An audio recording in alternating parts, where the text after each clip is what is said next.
Have you ever donated to a cause, walked away feeling good, but then wondered, did that actually make a difference? What if the feeling of doing good is in fact a poor metric for actual good?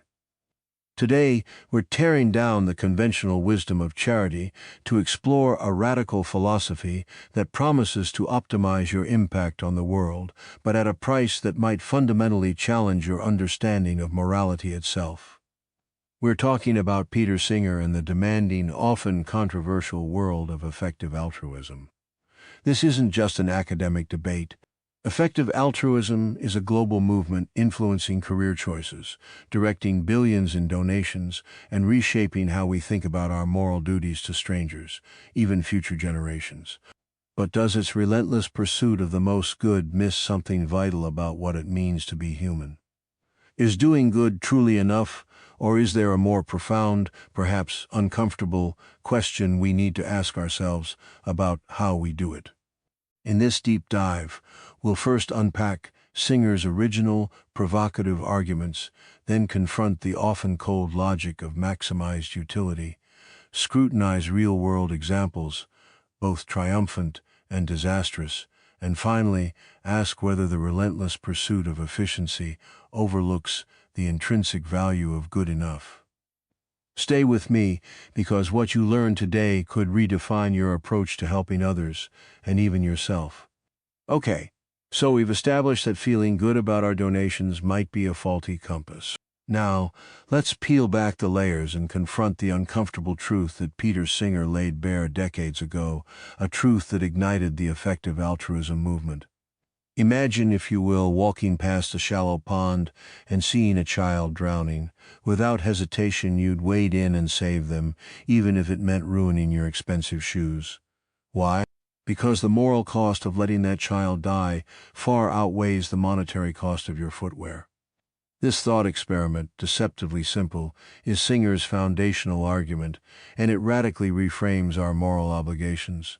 Singer posits that geographical distance, or the presence of many other potential helpers, doesn't diminish our moral duty. If we have the power to prevent something bad from happening, without sacrificing anything of comparable moral importance, we are morally obligated to do so. Think about that for a moment. This isn't a gentle suggestion, it's a demanding ethical imperative. When applied to the vast, complex problem of global poverty and disease, Singer's philosophy becomes truly unsettling. Millions die from preventable diseases or starvation every year, and we, in the affluent world, possess the means to alleviate immense suffering at a relatively low cost to ourselves. A few dollars, an amount we might spend on a cup of coffee, could purchase life-saving malaria nets or provide vital nutrients for a child on the brink. This is where effective altruism diverges sharply from traditional charity. It's not enough to simply want to do good, or to donate to a cause because it pulls at your heartstrings, or because a celebrity endorses it. Effective altruism demands a rigorous, evidence-based approach. It asks, where can my dollar, my time, my career achieve the greatest possible impact? This means scrutinizing charities with a cold, hard utilitarian lens, prioritizing those that demonstrably save or improve the most lives per dollar spent. It's about maximizing positive utility on a global scale, pushing us beyond sentimentality into a realm of calculated benevolence. This framework, rooted in utilitarianism, the philosophy of maximizing overall happiness and minimizing suffering, forces a dispassionate analysis of where resources yield the most good for the greatest number. It's a powerful, almost scientific, approach to ethics.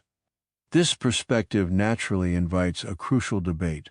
Are we merely patching wounds with charity, or are we addressing the root causes through systemic change? While many critics argue that individual donations are band-aids on structural issues like global inequality or political corruption, effective altruism isn't blind to this. Indeed, if advocating for policy reform, supporting impactful research, or pursuing a career in high-impact areas like biosecurity or AI safety proves to be the most effective way to reduce suffering or prevent catastrophic risks, then those too fall under its umbrella. The core tenet remains effectiveness, not just intent. It challenges us to look beyond immediate, visible suffering to consider the broader, often unseen, levers of change. Ultimately, Themin's proposition isn't merely about donating. It's about a profound reevaluation of our lives, our priorities, and our moral obligation to strangers. It asks us to balance our personal comforts, our career aspirations, and our consumption habits against the urgent, preventable suffering of others. It suggests that our affluence isn't just a personal luxury, but a moral resource, carrying with it a demanding responsibility. This isn't about being a good person in a conventional sense. It's about being a maximally effective one. And that, as we'll see, comes with its own set of profound challenges and ethical dilemmas. Building on Singer's radical call, let's now plunge into the often unsettling heart of effective altruism, its cold, calculating logic of maximized utility. This is where the rubber meets the road, where the theoretical demand to save the drowning child in the pond translates into a rigorous, often impersonal, evaluation of our every choice. At its core, effective altruism is applied utilitarianism, a philosophy that judges the morality of an action based on its outcome, specifically on its capacity to produce the greatest good for the greatest number. For an effective altruist, the goal isn't just to do some good, it's to do the most good possible, quantified, measured, and optimized. This lens forces an uncomfortable reevaluation of personal choices. Consider your career path. Traditionally, we might seek a job that aligns with our passions, offers financial security, or contributes meaningfully to our local community. But under the demanding gaze of effective altruism, the question shifts dramatically. Which career path allows me to generate the most resources, either money or skills, to address the world's most pressing problems? This is the genesis of the earn-to-give strategy. Why pursue a modest-paying job in a nonprofit if you could instead enter a lucrative field like finance or tech, earn a substantially larger income, and then donate a significant portion, sometimes 50% or more, to highly effective charities that demonstrably save lives? The personal satisfaction of working directly for a cause is weighed against the objective, measurable impact of the funds generated and deployed elsewhere. It's a purely output-driven approach, where personal fulfillment might become secondary to global impact. The implications extend to every corner of our lives. That designer watch, the annual vacation to an exotic locale, even the extra amenities in our homes. Each purchase is implicitly measured against the alternative use of those funds. Could that money have vaccinated hundreds of children against polio, provided clean water for a village, or funded critical research into pandemic prevention?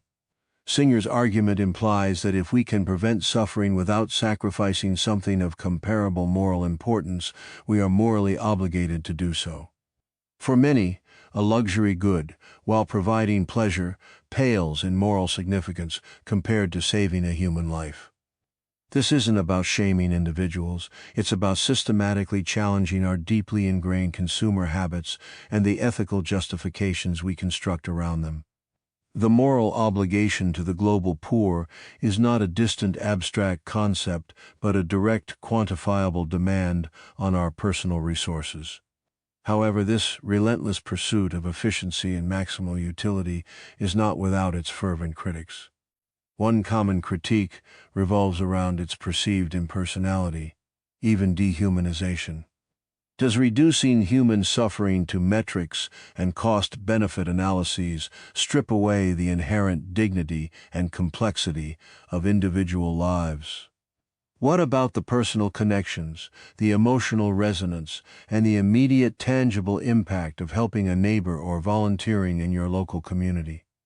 Effective altruism often struggles to account for the intrinsic value of these more proximate forms of good, sometimes prioritizing a statistical life saved far away over a struggling family next door, simply because the former might offer a better return on investment per dollar. This raises a profound question about balancing personal and collective ethics. Where do our immediate duties to family, friends, and community fit into a framework that demands global optimization? Furthermore, critics argue that this framework can be overwhelmingly demanding and potentially unsustainable. To constantly live under the imperative of maximizing utility, perpetually scrutinizing every expenditure and career choice, can lead to moral fatigue, burnout, or a sense of paralysis. Is it truly realistic to expect individuals to consistently live lives of such extreme self-sacrifice? There's also the deeper concern that by focusing so heavily on quantifiable good, effective altruism inadvertently steers resources away from systemic change. While some effective altruists do advocate for policy reform and structural interventions, the movement's early emphasis on direct, measurable aid can be seen as an elegant sidestep of the messier, more intractable political and economic injustices that cause poverty in the first place.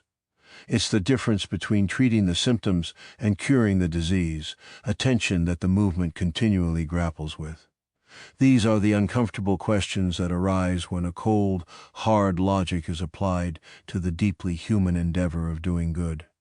We've explored the theoretical demands of effective altruism, its cold, logical imperative to maximize utility.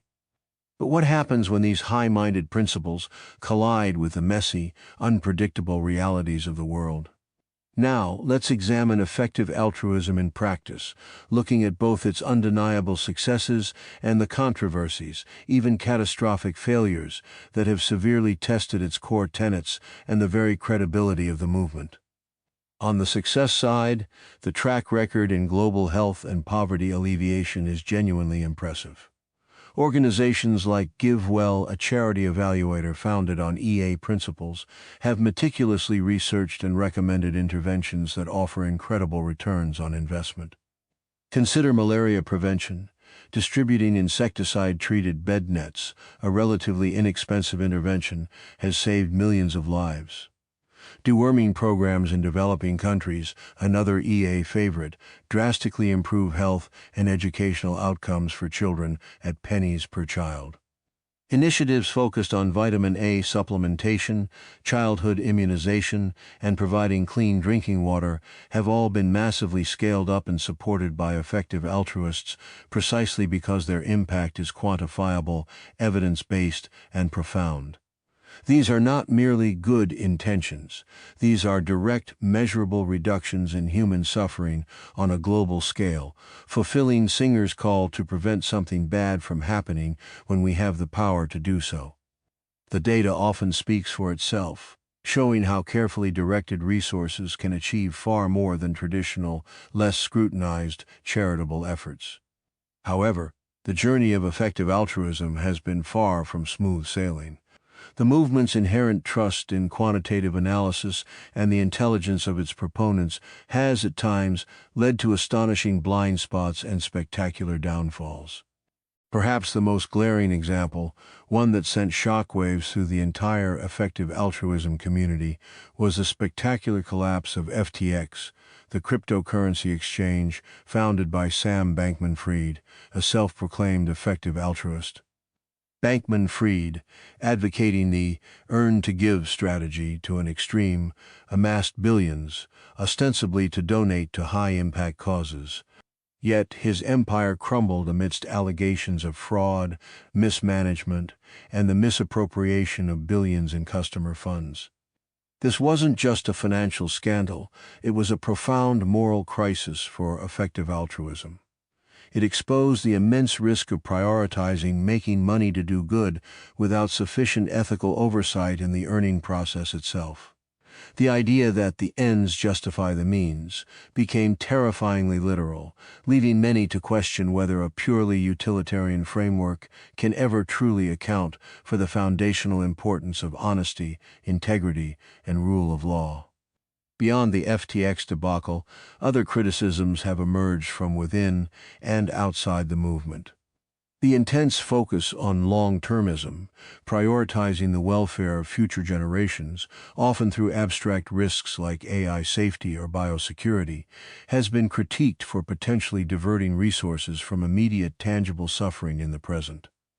While future existential risks are undeniably important, some argue this focus can inadvertently devalue current human lives. There's also the perennial debate about systemic change versus direct aid. While EA embraces both, its historical emphasis on measurable direct interventions has sometimes been perceived as glossing over the deeply entrenched political and economic inequalities that create the need for aid in the first place. Are we simply patching wounds rather than dismantling the structures that cause them? This critique highlights the tension between acting effectively within existing systems versus challenging and transforming those very systems. These real-world applications, both the triumphs and the tribulations, bring to the forefront the challenges of balancing an objective, data-driven approach with the complex, often messy reality of human ethics and fallibility. They force us to ask, what happens when the pursuit of maximum good leads to a compromised ethical foundation? And can a movement so focused on optimizing outcomes adequately account for the intrinsic value of human dignity, transparency, and justice in its own operations? The answer, as we've seen, is not always clear, and the lessons learned are profoundly important for anyone grappling with how to genuinely do good in the world. We've journeyed from Peter Singer's radical moral imperative to the cold, demanding logic of maximized utility, and then through the real-world triumphs and ethical quagmires of effective altruism in practice. Now, as we stand at the precipice of these powerful ideas, it's time to ask a question that pushes beyond the numbers and the spreadsheets. Does an exclusively efficiency-focused approach to altruism risk overlooking something profoundly human, something essential about connection, community, and the very psychological sustainability of living an ethical life? Is doing good enough, sometimes, truly enough? The relentless pursuit of maximal impact, while noble, can inadvertently devalue acts of kindness and contribution that don't register highly on a utilitarian scale. Consider the volunteer who dedicates their Saturday to a local animal shelter, or the neighbor who regularly checks in on an elderly resident, or the artist who brings beauty and reflection to a struggling community. These acts, while undeniably beneficial, rarely feature in the top recommendations of effective charities because their impact is localized, often intangible, and difficult to quantify in terms of lives saved per dollar. Yet they build social capital, foster empathy, and weave the intricate fabric of human connection that makes life worth living. An exclusive focus on distant statistical suffering can, at times, blind us to the immediate, tangible needs and opportunities for positive influence within our proximate spheres, undermining the very local communities that often serve as the bedrock of our ethical lives. Furthermore, we must confront the psychological toll of this demanding framework. To constantly live under the imperative of optimizing every decision for global utility, from career choices to daily expenditures, can be profoundly exhausting and, for many, unsustainable. It can foster a pervasive sense of inadequacy, where no matter how much you give or how hard you strive, the immense scale of global suffering means you're never truly doing enough. This perpetual moral pressure, akin to Sisyphus pushing his boulder, can lead to burnout, moral fatigue, or a profound sense of despair. Humans are not purely rational agents. We are emotional, social beings whose capacity for altruism is often fueled by empathy, personal connection, and a sense of belonging. A system that neglects these inherent aspects of our psychology, that demands a nearly impossible level of dispassionate self-sacrifice, might ultimately undermine the very wellspring of sustained ethical action. This brings us to the profound debate about the intrinsic value of good enough. Not every positive action can, or should, be filtered through the strict lens of cost-effectiveness. There is an inherent, unquantifiable value in art, in preserving local heritage, in supporting mental health initiatives that build resilience, or even in simply making someone's day a little brighter. While these might not directly prevent malaria, they contribute to a richer, more meaningful human experience. The danger lies in creating a hierarchy of good where only the maximally effective is truly worthy, potentially eroding the diverse forms of contribution that enrich society and provide individuals with pathways to meaningful engagement. Ultimately, while Peter Singer's framework and effective altruism have provided an indispensable corrective to thoughtless charity, shining a necessary light on our moral obligations to the global poor and the power of data-driven philanthropy, they may not offer a complete ethical blueprint for human flourishing. Our moral lives are a delicate balance between personal duties and collective ethics, between proximate concerns and distant suffering. Perhaps the wisdom lies not in abandoning the principles of effectiveness, but in integrating them with a broader, more compassionate understanding of human nature, acknowledging that sometimes, in the beautiful, messy complexity of human existence, doing genuine, heartfelt, good enough is not just acceptable, but profoundly necessary. It's about finding a sustainable, enriching path to ethical living that honors both our capacity for reasoned impact and our irreducible need for connection, meaning, and a sense of genuine contribution, even when it can't be perfectly quantified. So, we've walked a tightrope, balancing the undeniable power of Peter Singer's ethical challenge against the complex, often messy realities of human nature and global action. We began with the stark, unsettling imperative: if we can prevent immense suffering without sacrificing something of comparable moral worth, we are obligated to do so. This launched us into the world of effective altruism, a movement committed to the cold, hard logic of maximizing positive impact, demanding a relentless, data-driven approach to charity, career, and consumption. We saw its profound successes in saving millions of lives through highly effective interventions in global health, proving that intelligent generosity can indeed reshape the world. Yet, we also confronted the shadows, the chilling implications of an ends justify the means mentality, tragically exemplified by the FTX scandal, and the persistent critique that an exclusive focus on quantifiable outcomes risks dehumanizing the very lives it seeks to save. We question whether such a demanding, globally focused framework is truly sustainable for individuals, or if it overlooks the intrinsic value of local connection, emotional resonance, and the simpler yet profound act of simply doing good enough. What emerges from this exploration isn't a simple answer, but a crucial tension. It's the tension between the rigorous pursuit of maximized utility and the irreplaceable essence of human empathy, between our global obligations and our local ties, between the power of objective data and the undeniable need for subjective meaning. This leaves us not with a definitive blueprint, but with deeper, more urgent questions. How do you weigh the quantifiable impact of a distant intervention against the immediate, unquantifiable value of supporting your local community or nurturing personal connections? Can a truly ethical life integrate the demand for effectiveness with the need for personal integrity and psychological sustainability, or are these two forces fundamentally at odds? And in a world screaming for both radical change and resilient human connection, where do you draw the line between doing the most good and simply doing enough good in a way that feels authentic and enduring? Share your thoughts below. This conversation around Peter Singer and effective altruism, this tension between striving for the most good and finding genuine meaning in enough good, it's not just academic, it's a living, breathing ethical dilemma for many of us. I'm genuinely grateful you joined me on this challenging exploration. Now I'm eager to hear from you. How do you personally navigate this tightrope? Where do you find your sweet spot between maximizing impact and maintaining a sustainable, deeply human way of living?